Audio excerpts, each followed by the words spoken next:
আজকে আমার মেয়ে যে হ্যাকার করেছিল বাবা, হ্যাকার কিন্তু হ্যাকারটাকে আমি নিজে জানি না। সবগুলোর অ্যাকাউন্ট চেক করছি, টিমমেট থেকে অপোনেন্ট সবার অ্যাকাউন্ট চেক করছি, কেউ ওর আইডি ব্যান হয়নি। তাহলে হ্যাকারটা ছিল কে আমি নিজে জানি না। তোমাদেরকে দেখাই, দাঁড়াও, দেখো এদিকে দেখো।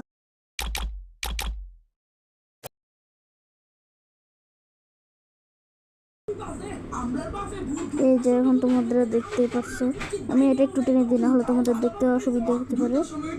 আর ম্যাচটা অনেকক্ষণ আমরা ফার্স্টে 3 রাউন্ড নিয়ে নিয়েছিলাম, এরপরে ওরা 3 রাউন্ড নেবে। তো আমার থেকে তখন একটু সন্দেহ হয়েছিল।